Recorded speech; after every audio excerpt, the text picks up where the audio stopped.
Magandang umaga mga kapatid na nasa Luzon, Visayas at Mindanao, at sa mga kapatid natin na nasa ibang bansa, magandang umaga po sa inyong lahat at magandang araw.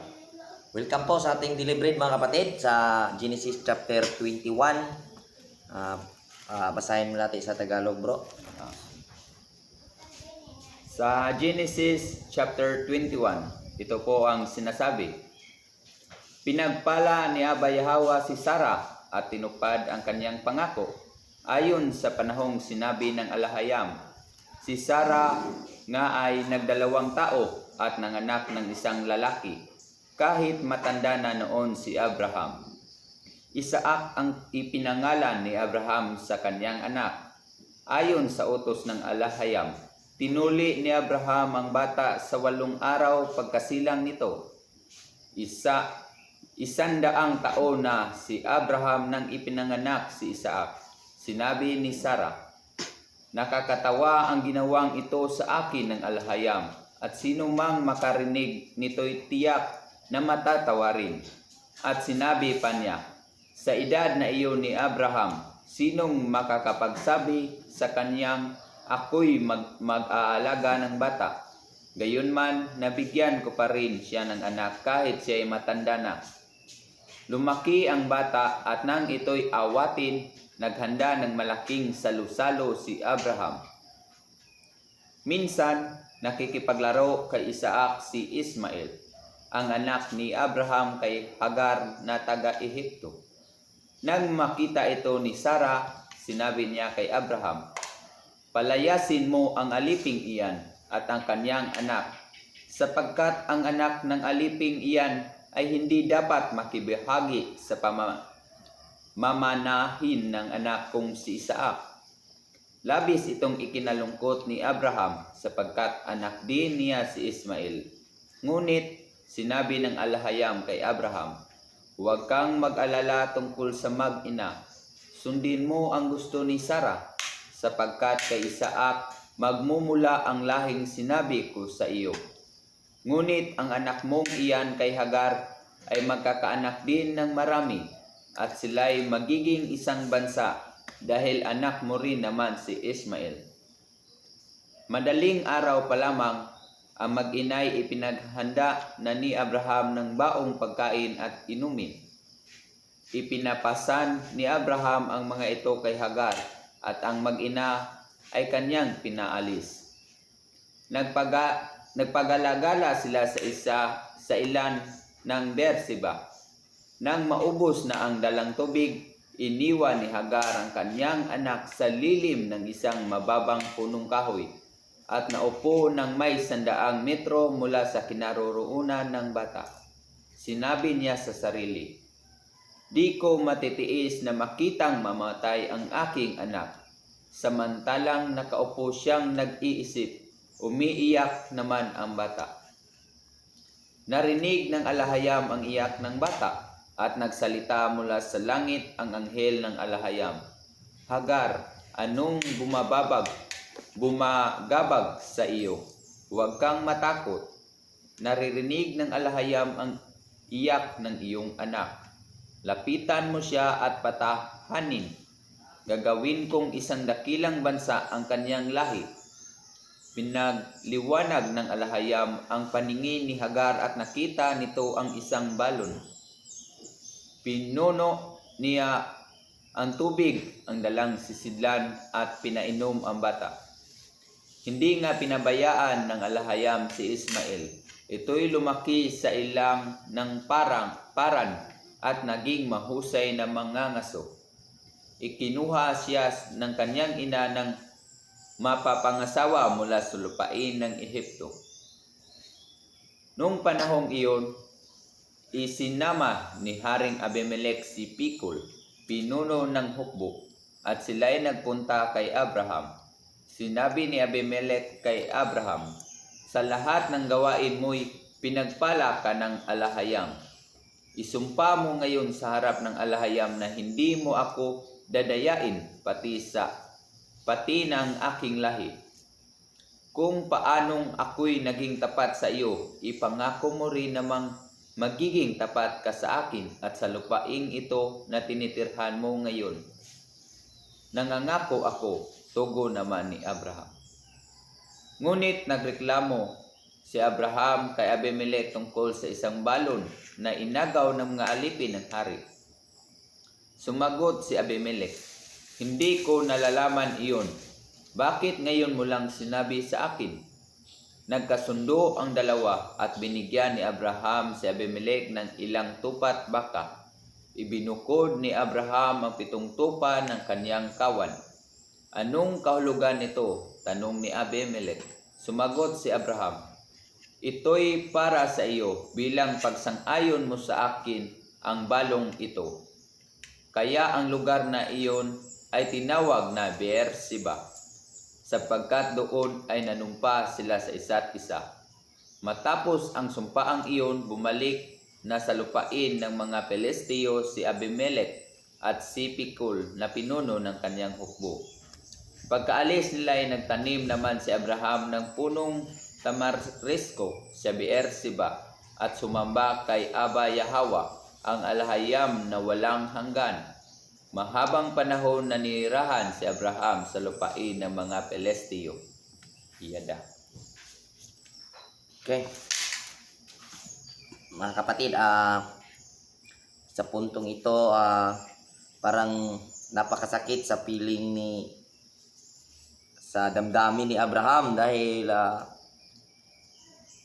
nung nanganak na si Sarah, yung bata lumaki na, tinuli na pagdating ng 8 days. Pero nung nakikipaglaro si Ismael na parang ang sinabi nakikipaglaro, pero dito sa version ko sa verse 8, ang sinabi dito, ang bata mitubo og gilutas og si Abraham mihimo sa usa ka dakong pista sa samang adlaw nga si Isaac gilutas. Pag nung mga araw na ito ay si Isaac gilutas. Wala na siguro gipatutoy, hindi na pinapasuso. At gumawa ng malaking salo-salo si Abraham.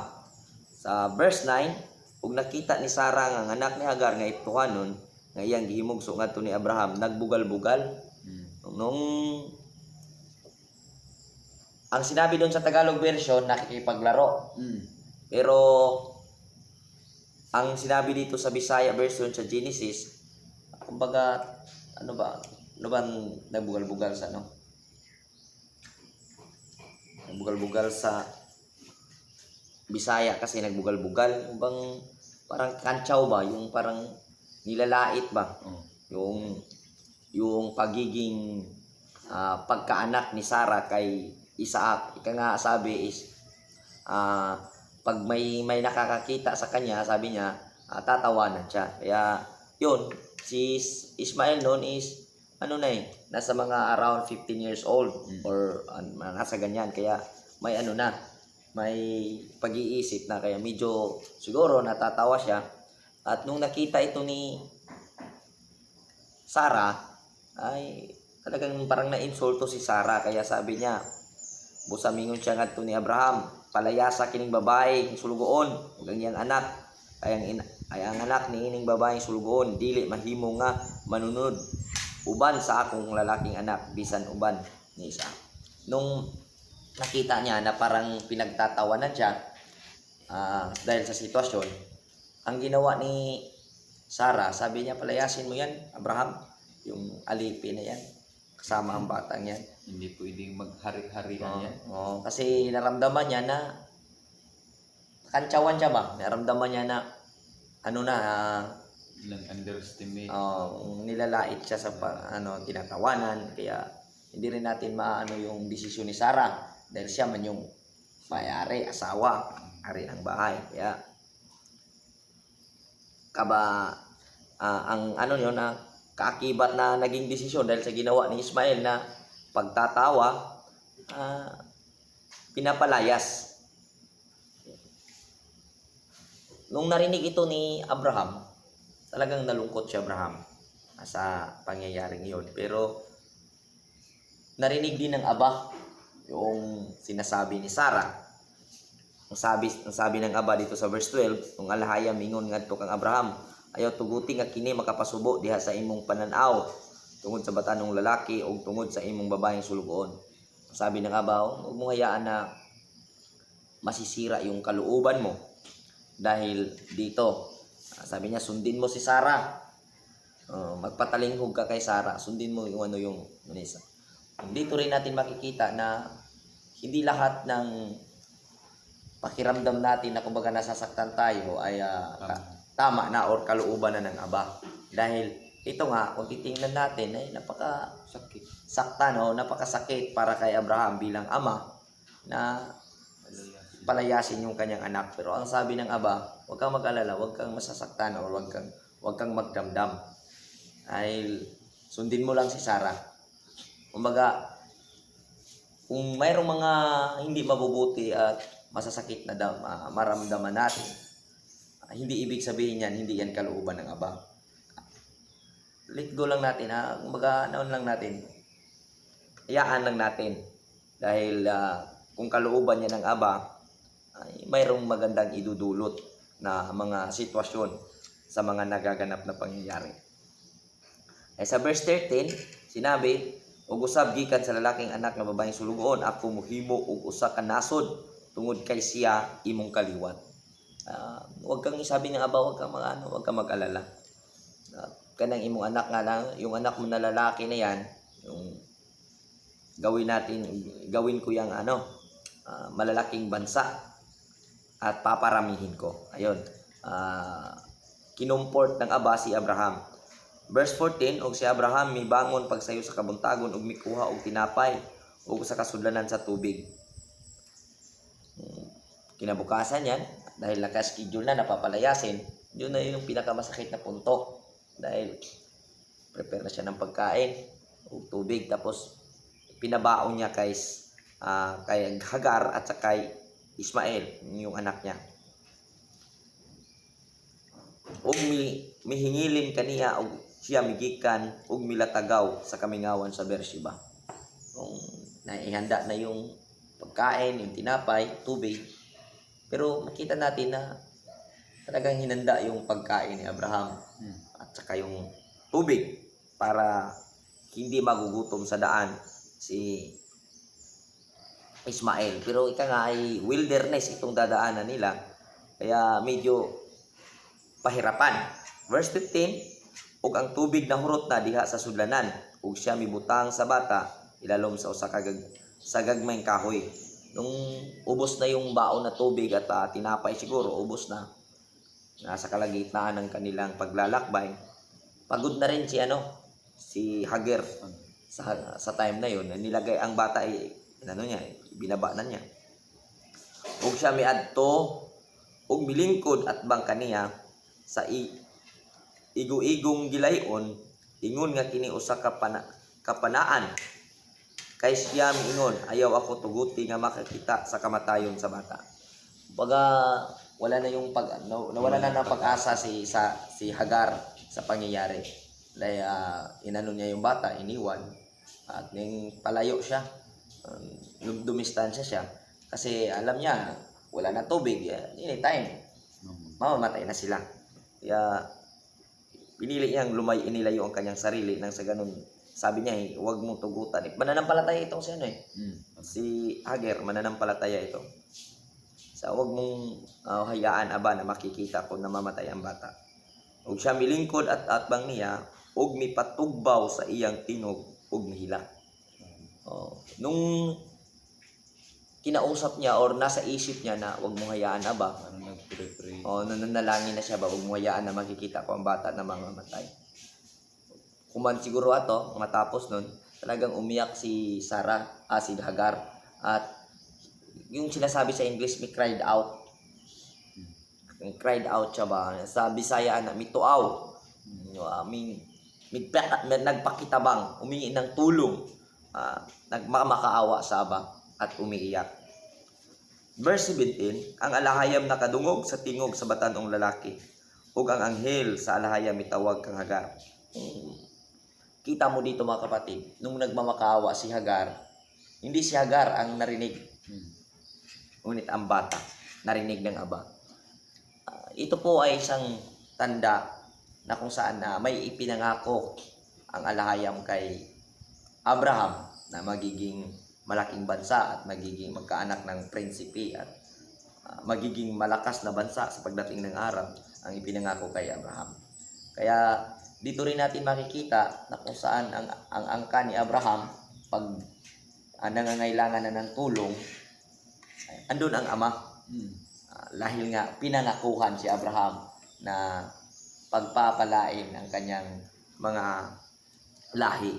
Kaya andun, nung nakita na ng aba, tumawag siya ng kanyang anghel ug miingon ngadto kaniya. So, pinatawag na. Unsa ang nagsakit kanimo, Hagar? Nung umiyak na si Hagar, pinadala doon ang anghel ng alahayam at tinanong siya, sino bang nagano sa iyo, nagpapahirap? Yung siguro. Sabi ng anghel, ayaw katakot, huwag kang matakot. Kaya ang alahayam nakadungog sa tingog sa batan ng lalaki, diin siya nahimutang. Sinabihan siya ng anghel, ano bang kinakatakot mo? Sino bang sumasaktan sa iyo? Huwag kang matakot. Yung anak mong lalaki ay naririnig ng aba ang kanyang boses kung saan siya naroon. Kaya malaking meaning po ito nung naririnig ang boses ni Ismael ng aba.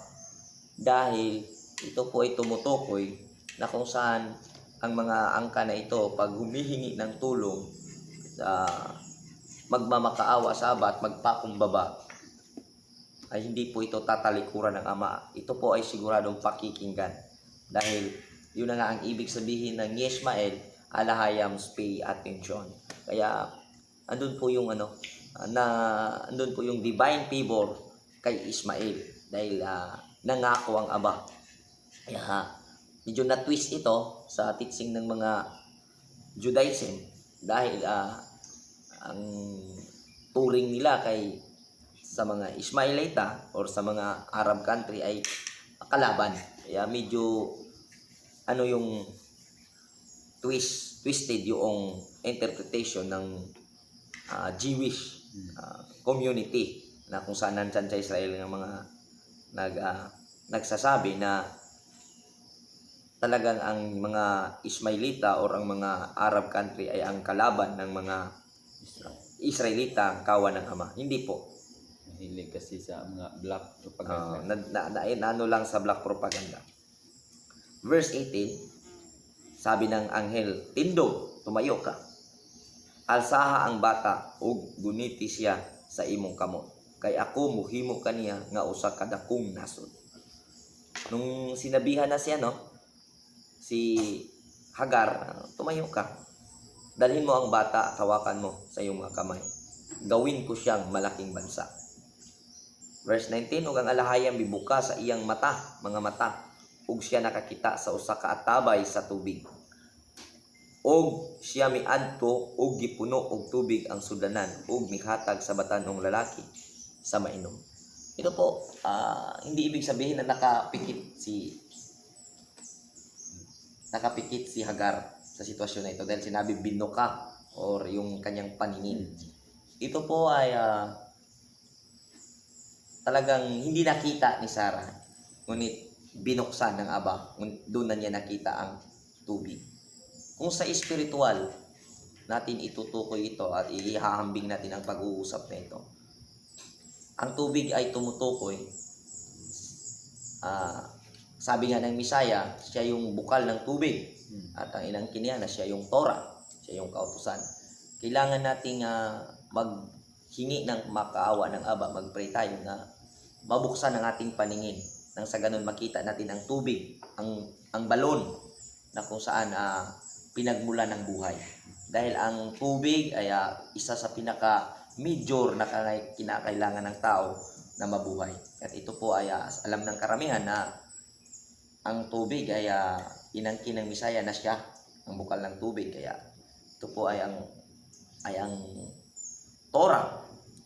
Kaya ipapanalangin natin during sa ating kagipitan, during sa hindi mabuting sitwasyon na mabuksan ang ating paningin. Hindi yan physically close, kundi yung bang ma-open ng ating conscious at ating maunawaan ang mga salita. Nang sa ganun makikita natin ang bukal ng tubig na magbibigay buhay sa atin, which is ang Torah po ito. Kaya sa panahon ni Hagar, nabuksan ang kanyang paningin at nakita niya yung tubig. At yung sisidlan niya ay pinuno niya ng tubig. Ang sa ganun ay nakakainom si Ismael. Talahanin natin si Ismael, yun ang pinakaninuno ng mga Muslim, ng mga Arab countries. Kaya talagang nakakainom po sila sa tubig. Na kung saan itong tubig, kung palaliman natin ang pag-uunawa, ito po ay tumutukoy sa salita ng Ama. At sa pamamagitan nito mabubuhay ang tao. Verse 20, ang alahayam nag-uban sa batan-on nga lalaki, ug siya mitubo, ug mipuyo sa kamingawan, ug nahimo nga mamamana. Okay, nilinaw talaga dito sa verse 20 na kung saan sinabi, ang aba alahayam ay sumasabat, andun sa bata, sa paglaki ng bata, nandun yung gabay, nandun yung guide ng alahayam sa bata hanggat siya'y lumaki. Kaya iwan ko kung bakit nasabi ng mga Hudyo nang nasa Israel, mga Hudyo-Juan nang nasa Israel, kahit Kristiyano, bakit sinabi nila na masama itong mga Islam? Na kung saan malinaw na guided si Ismael habang siya'y lumalaki. Di ba? Ito malinaw po dito sa kasaysayan. Pinangakuan din na yung kanilang bansa ay lalaki din. Lalaki rin. At magiging mayroong prinsipe at magiging malakas. At halata dito na guided. Kung guided yung ama, kung ano yung naipundar na teaching, ano yung naipundar na pananampalataya, ay ganun din sa mga anak. Kaya kung titingnan natin, andun yung holiness, kabanalan sa Islam. Para sa akin, sa lahat ng relihiyon or sa lahat ng mga may pananampalataya ngayon, sa nakikita ko na mayroong mayroong talagang stable na kabanalan sa ngayon at malalaking grupo itong mga Islam. Kaya katunayan lang po niyan na talagang ang alahayam ay nandun kay Ismael. At nakagay yung spirit ng Aba, which is makikita natin na andun sa kanila yung kultura na kung saan na-preserba ang paghahalaga sa kabanalan. Kaya mali po ang nagiging paningin ng mga Hudyo-Hudyuhan ngayon, dahil yan po ay propaganda upang hindi magkakasundo ang mga Islam at ang ibang lahi na kung saan mga Hebreo din na may pananampalataya sa Aba. Kumbaga ginawang sinabong ng mga Europeans, ng mga serpensid, ang mga lahing Hebreo. 21, og siya mipuyo sa kamingawan sa paran, ug ang iyang inahan mikuha alang kaniya og usa ka asawa gikan sa yuta sa Ehipto. Okay. Doon sila sa paran tumira. 22, og kini mahitabo ni adtong panahona na si Abimelech Pikol, pangulong kapitan sa iyang panon, misulti ngadto ni Abraham nga nagaingon, ang alahayam uban kanimo sa tanan nimong gibuhat. Busa karon panumpa nganhi kanako dinhi pinaagi sa Elohim nga ikaw dili mo luib kanako ni uban sa akong lalaking anak, ni uban sa lalaking anak nga akong anak, apan sumala sa pagpangamuyo sa akong gihimo nga anak kanimo, ikaw magbuhat nganhi kanako ug yuta din ikaw mipuyo nga temporaryo. Baga kasi itong si Abimelech, takot ito kay Abraham dahil kilala si Abraham na prophet of alahayam. Kaya sabi niya maging tapat ka sana, kasi alam nila kung ang prophet ng Aba ay masasaktan or magbitiw ng salita, sabihin na natin gawa nila ng masama, ay talagang may kalalagyan ang o sabihin natin kumukontra sa prophet ng Aba. Kaya may kakalalagyan po ang yun po ang ano doon. Kaya takot sina Abimelech kay Abraham dahil alam nila na si Abraham ay lingkod ng Aba Yahweh, isang propeta ng Aba. 24, o si Abraham ingon, ako manumpa. Okay, andun na yung kasunduan nila kay Abimelech. Kung si Abraham misaway ni Abimelech tungod sa usa ka atabay sa tubig nga sa mga sulugoon ni Abimelech mabangis nga giilog. Sinita ni Abraham si Abimelech dahil may isang balon na kung saan mga tauhan ni Abimelech ay mga salbahe ba, inagaw yung balon. Ug si Abimelech mingon, ako wala na sayod kinsa ang mibuhat niini og nga mga butanga nga butang ni ikaw misulti ka nako, wala pa ako makadungog niini gawas karong adlaw. Tinanggi ni Abimelech na hindi niya alam ang pangyayaring yon na inagaw pala sa katauhan niya, mga tauhan niya ang balon na kung saan pinagmamay-ari ni Abraham. Ug si Abraham mikuha og usa ka karnero og mga baka ug mihatag kanila ngadto ni Abimelech. Ug silang duha mihimo og usa ka pakigsabot. Ug si Abraham mipahimutang og 7 ka babae nga nating karnero gikan sa panon sa ilang mga kaugalingon. Nung nasitol na yung ano nila, medyo hindi pagkakaunawaan ng kanyang mga nasasakupan, gumawa po si Abraham ng isang kasunduan na siniluhan ng offering. Ganun po ang kultura noon ng ating mga ninuno na kung saan pag mayroong bagang ito ay isang offering ng pakigdait. Ano nga pakigdait? Peace offering po ito na ginawa ni Abraham upang kasi sa peace offering andun yung kakatayin yung hayop, tapos yung karne ay pagsasaluhan, mag-happy-happy. Kumbira ba? Andun yung pagkakaisa doon. Kain, salo-salo. Andun po, yun po ang peace offering. Ito po yung ginagawa ni Abraham at saka ni Abimelech. Kung si Abimelech mingon ngadto ni Abraham, unsa ang ipasabot ni ining 7 ka bayi nga nating karnero nga imong ipahimutang sa ilang mga kawalingon? Itanong siya, ano bang ibig sabihin itong babaeng karnero na inano mo, ihanda mo? Ug siya mingon, kay kining 7 ka bayi nga nating karnero nga imong kuhaon gikan sa akong kamot nga sila mahimo nga saksi nganhi kanako. Yung 7 lamb na babae na female ay yun pala ay ibinigay ni Abraham yun kay Abimelech upang magiging saksi na sila ay nagkakasundo. Nga ako mikalot ni ining nga atabay, at yun po ay saksi na yung 7 babaeng kambing na ibinigay niya kay Abimelech to ano pala yun, pruweba na inamin at alam ni Abimelech na ang balon na yon ay si Abraham ang humupay. Verse 31, busa siya mitawag ni adtong dapita nga Beer-sheba tungod kay didto nanumpa silang duha. Okay. Yung Beer-sheba tinawag pala dahil doon sila nagsumpaan. Sa ingon sila mihimo og usa ka pakigsabot sa Beer-sheba. Unya si Abimelech mitindog og si Pikol ang pangulong kapitan sa iyang panon ug sila mibalik ngadto sa yuta sa Pilistihanon. Okay. Verse 33, ug si Abraham mitanom og usa ka tanaman sa kahoy sa Beer-sheba ug mitawag didto sa ngalan sa Yahweh. Okay, nung tapos yung usapan, matapos yung kasunduan, doon sa atabay na yon, doon sa balon na yon, nagtanim ng kahoy si Abraham.